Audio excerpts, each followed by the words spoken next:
of all, congratulations on Superfly, man. Are there any plans to do Superfly 3 this year, or do you think it'd be next year? I would love to do it this year. That was such a great main event.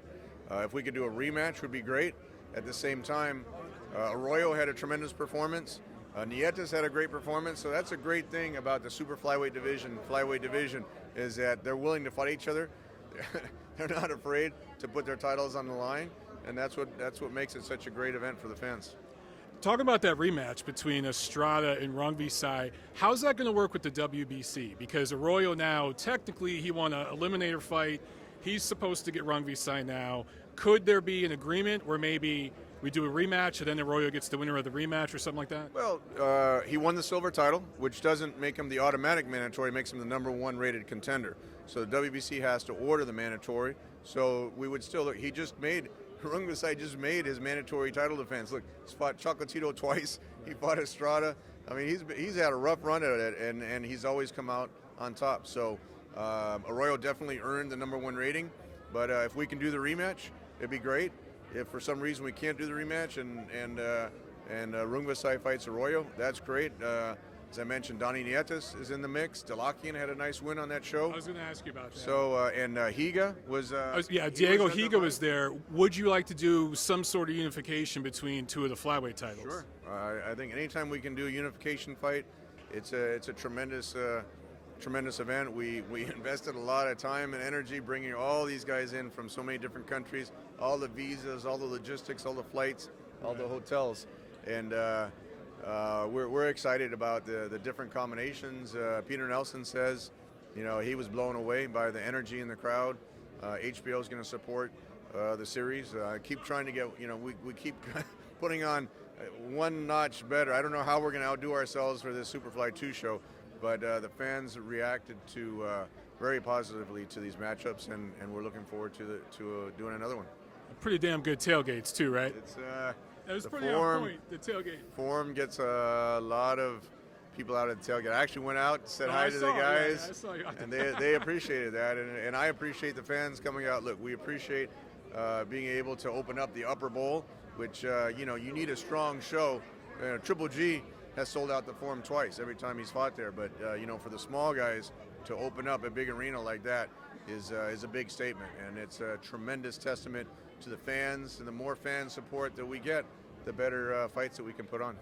All right, let's talk about the reason why we're here. Canelo Triple G, and I know you got to get going. I won't keep you much longer, but returning back to the scene of the crime, you know what I'm going to ask you about, okay?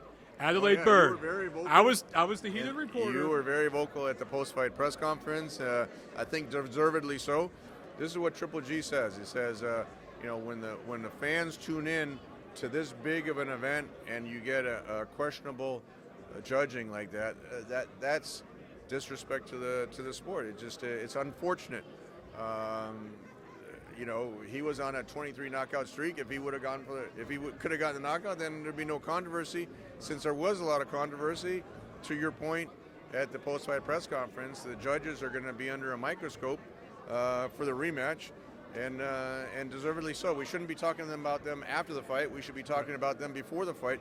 There's a lot of responsibility on the judges' scorecards, and I think because of the controversy in the first fight, I think everyone's going to be scrutinizing the judges coming up to the second fight.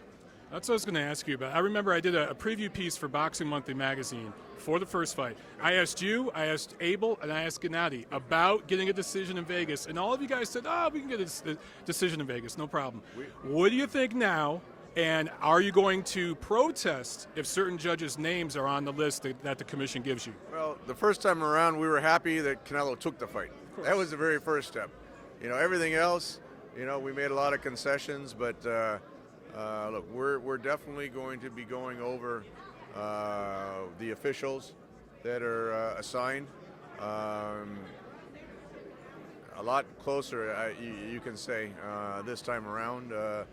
Naturally, if the commission assigns someone that we feel might not be partial or in the best interest or up for the task of this large event, we can object to a particular official.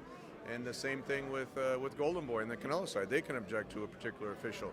I don't want to put a blanket. Look, we appreciate the Nevada officials. The referee, we thought, did a great job. Dave Moretti he scored it correctly in our opinion. Just it was overshadowed by two of the other scorecards, and that's why we're here for this rematch, and that's why the fans are demanding the rematch. I'll see you next month. I think it's March 27th, the 360 Promotions. Yes, at the Avalon Theater in Hollywood. Avalon Theater? Yeah. All right. Tom, I'll let you get to it. I know you got a lot of interviews to do. Thank you. Good to see you, Michael. Good to see you.